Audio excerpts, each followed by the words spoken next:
This particular story took place when I was in the Air Force and stationed in Louisiana. I won't mention the name of the base, but I'm sure that there are many people out there who will know which one it is once I make mention of some of the details to this story. This story took place a few years after I had been stationed there. I first arrived to this base in 2006, and upon my arrival I, along with many other new troops, were greeted with many different stories of horror. There were stories about a man in a top hat who walked a dark, long, and narrow dirt road on the outskirts of a storage facility area. There was another story about a crazy man who was hit by a patrol car and ran off into the woods next to the same place. But my story relates to a separate story that was told to me.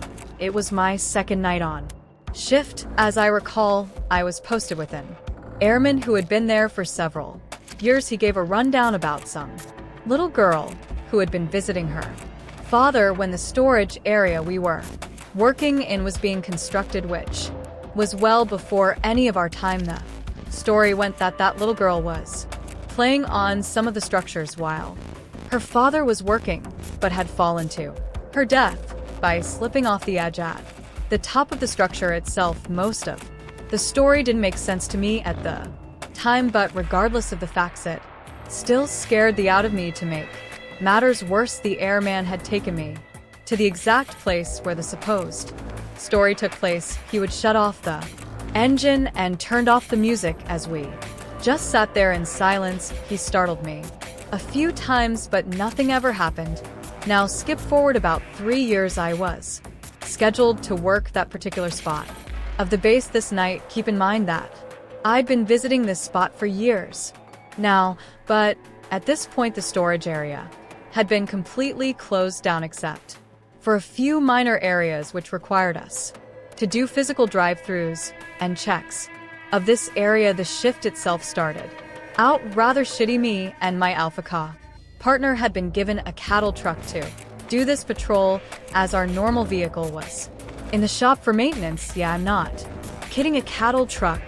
I know this part doesn't seem very important to the story at the moment, but it will tie into the story eventually. So to save on time, let's skip forward a few hours. We were scheduled to do 3 random checks of the storage facility that night, and we had already completed 2 of the 3 prior without any issues. So come about 4 o'clock in the morning, we decided to do our last check, seeing as all the main maintenance guys had went home for the night in this area. The only way to access the area was with 2 very large separate gates, which took forever to openly pile and lock the gates behind us and continue on our way. My Alpha was driving during this check, and I was the spotter who used the flashlight to check the lock on each structure. An important detail that I left out, which may be necessary here, is that the story of the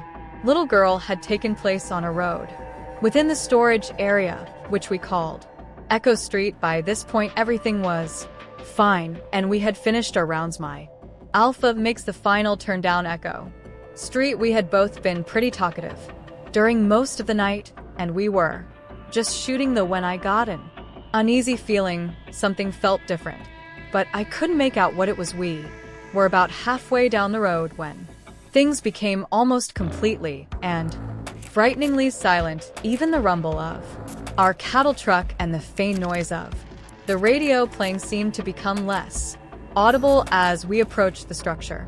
From my previous story, and I must stress at this point that even telling or typing this part still brings a chill down my spine and makes my eyes tear up in fear. But as we approached the structure itself, I turn my head to the outside of the window opposite of the structure, and out of my left ear I hear a sound that nearly caused me to piss myself. It was the sound of a person groaning or moaning in distress, sort of like the moan of the girl from the Grudge. Yes, I'm very serious. The faint, creepy moan begins to ring inside the cab of the truck between the two of us.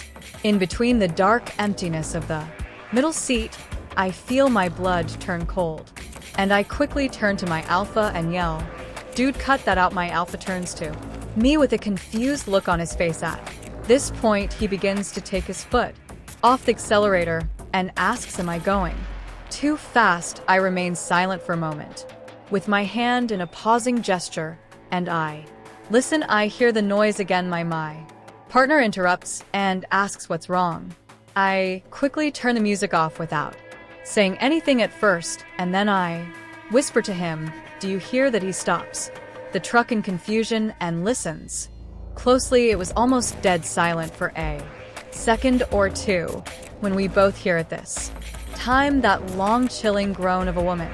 It echoed in my ears. It sounded like someone was struggling to breathe and taking in a giant breath of air while someone was trying to strangle them. The sound was beyond terrifying, and the fact that I wasn't the only one hearing it only made it more of a horrifying experience. I found myself beginning to ask him my original question again, but he quickly interrupts and says with a strong sound of fear in his voice, "What is that?" We stupidly waited to see if we could hear it again. The rumble of the gates on the back of the truck are easily heard and recognized as they made a sort of metal-on-metal clatter, and the diesel engine has that typical rumble as well. But in between both the noises, we heard it again for the final time.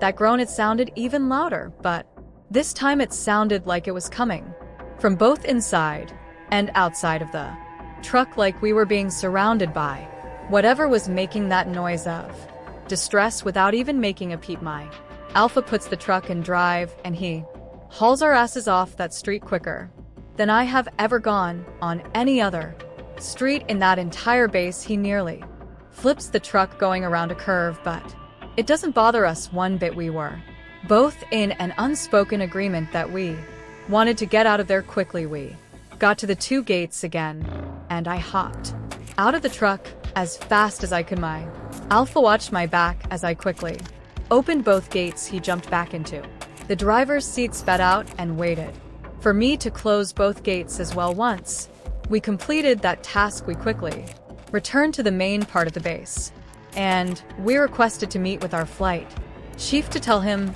what had happened. When we finally met up with him, we expected him to think that we were both full of, or that we had just imagined the entire thing, being as it was so late into our 12-hour shift, and we were both tired. But I clearly remember him saying to the both of us, "I completely believe you. As a matter of fact, I had something like that happen to me twice, once in that same place and the other in that building behind you," as he points at our jailhouse again. I know that sounds completely cliche with that grudge-like moan we had heard, but it honestly happened, and it still brings those tears of fright into my eyes every time I tell it. I went back to that storage area only once after that, but I never went down that road again, and I never went after dark. I haven't told my story to many people except for my wife and a few other of my close friends. It happened while I was stationed in the Army as a radio operator during the Vietnam War, and I haven't forgotten it to this day. I was a young recruit freshly drafted out of high school, and I didn't know much about the war. I had no idea what I was getting into or what it was all for. But what I did know was that I had a duty to my fellow servicemen. We arrived on a Friday evening and got loaded onto many buses to be taken to our barracks. The air was very humid and the soil was soaking wet due to a storm that had just passed through the area. I vividly remember the drive and how it stunk like sewer. My first night was uneventful and quiet, but we all felt the tense atmosphere as our drill sergeants taunted us with stories during BS training. I remember the half moon right over my head, which kept peeking out from over the clouds, and all of us were just sitting around telling jokes. I was more of a technical guy and didn't have much aptitude for comedy, so I just listened. And my duty was to manage communications between my unit and all of our other guys, so that everyone knew what was going on everywhere else. I carried a box on my back, which were the size of radio devices back then, and also a ton more equipment and supplies. I was quickly assigned to a tight-knit unit who had just lost their communications operator to a landmine, and I remember the first time we made contact with the enemy. It was the loudest thing I ever heard. We were in a dense part of the jungle and couldn't see the enemy at all, but we quickly ducked as soon as they began firing at us, and we opened fire in their general direction. In return, the chaos seemed to last forever, and we probably ceased fire after a couple of minutes. We advanced forward to close in on the enemy and secure the area, and it was the first time I ever saw the enemy up close. There they were, 3 dead Viet Cong soldiers laying in a pool of their own blood. I couldn't believe that I was looking at 3 human beings that were alive just moments ago, young guys who maybe had sisters or brothers and parents. They were probably just chilling around moments before we arrived, and here we are moments later looking at their motionless bodies. But I must say that I felt justified, because they were the enemy and they would have been standing over our dead bodies instead.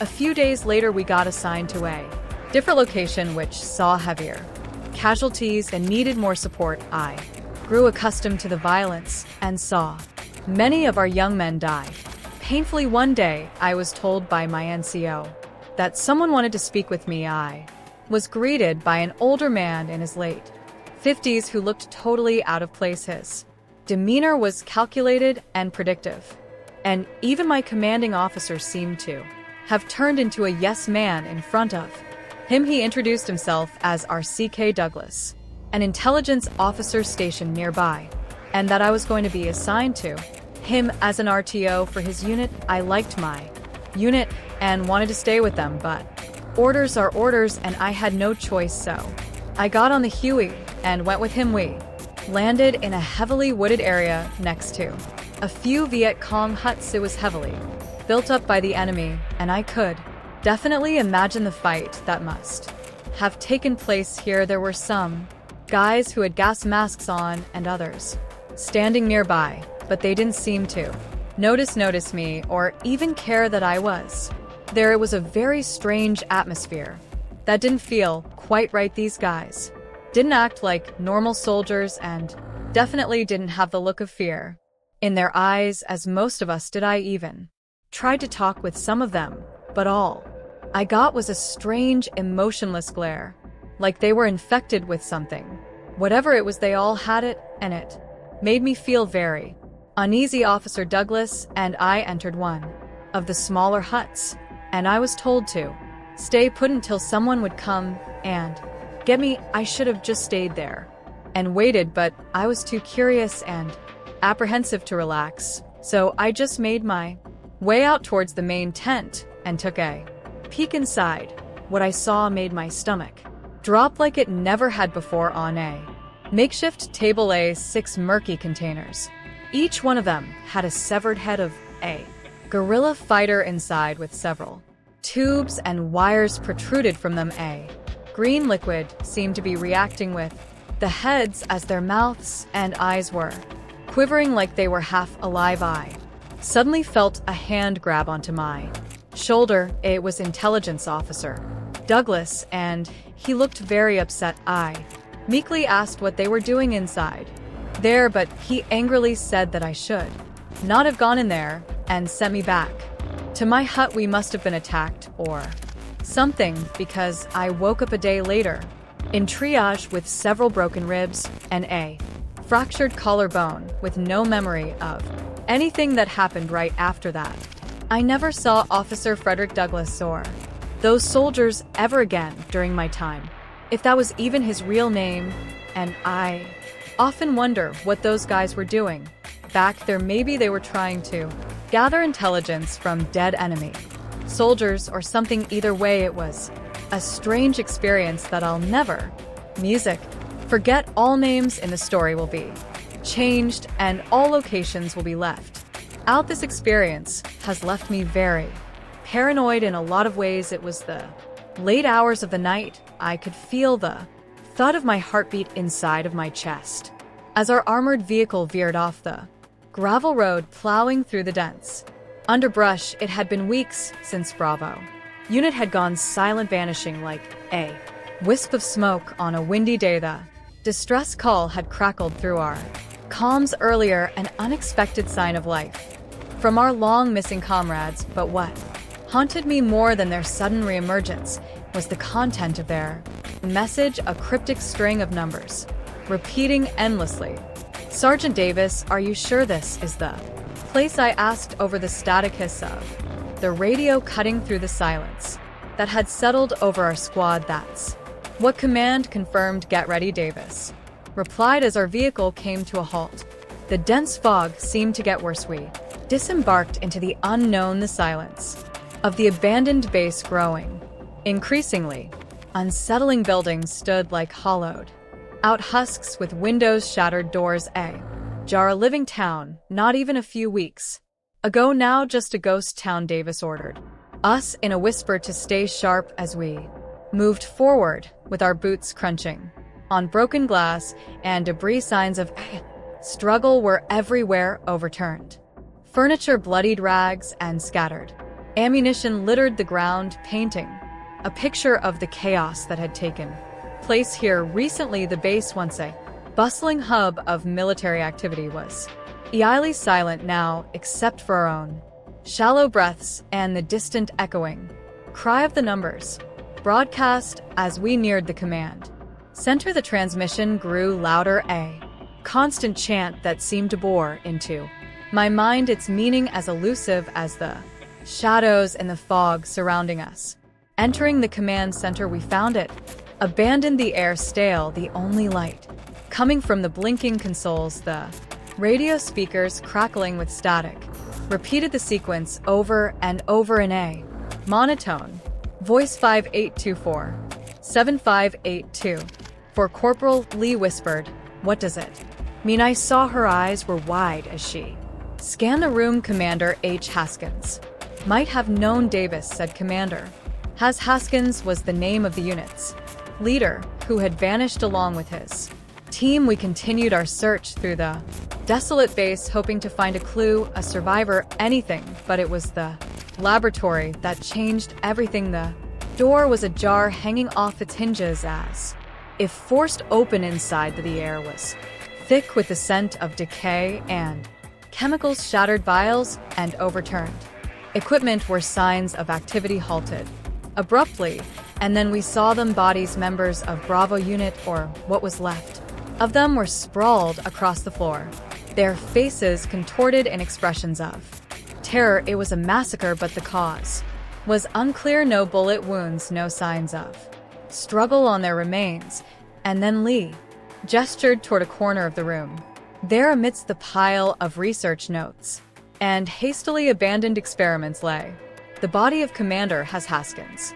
Clutched in a stiff, lifeless hand was a notepad. The numbers 58247 scrolled across it in shaky handwriting, followed by a single chilling sentence: "They're coming for us." The revelation struck us like a physical blow, the implications of his words spiraling into a million questions with no answers. Who was coming for them? Was this distress not a beacon of hope, but a warning? It was then that the reality of our situation descended upon us. The isolation, the eerie silence, broken only by that relentless string of numbers. We were not the rescuers, we were the next victims. Panic set in as the base seemed to close in on us. The fog outside felt like it was thickening. Our only choice was to flee. We ran, stumbling through the fog, guided by the distant light of our vehicle. The numbers continued to echo in my mind, a chant that seemed to follow us, whispering through the fog. Just as the vehicle came into view, a shadow emerged from the midst, a chill colder than death itself crawled up my spine as the strange man cloaked in shadow moved towards us. "We need to go now," Davis's shout snapped me back to reality. The urgency in his voice mirroring a primal fear within me. Our training had prepared us for many different types of enemies, but we had no idea what we were dealing with. Here we scrambled into the vehicle. Lee's hands were shaking as she manned the communications with obvious fear and shaking in her voice. This is Alpha Unit. Calling command, Mayday, Mayday, we need immediate extraction from Zone Bravo. You copy. Over the radio crackled the numbers, interrupting her plea for help. 58247. I couldn't shake the feeling that those numbers held some kind of meaning into what we had stumbled into as the base F. Into the distance, swallowed by the fog. So too did the person who emerged from the shadows of the fog, yet the terror inspired lingered as we raced toward an uncertain future. Davis broke the silence and said, we can't let this end here. We need to find out what those numbers mean and what happened to Bravo Unit. I wanted nothing more than to find these things out as well. I felt like we owed it to them, thinking of the twisted, lifeless bodies we'd left behind. As the first light of dawn began to pierce the darkness, I felt a grim determination settle over me. We had survived the night, but the real battle felt like it was just beginning, armed with nothing but a string of numbers and the haunting memories of what we had witnessed. The mystery of those numbers and the horrors of what could have happened to Bravo Unit still remain a mystery, and it stays with me, haunting me. I'm sure it stays with everyone from my unit. The horrors at that base were just a chapter and a story far greater and more terrifying than any of us could have imagined.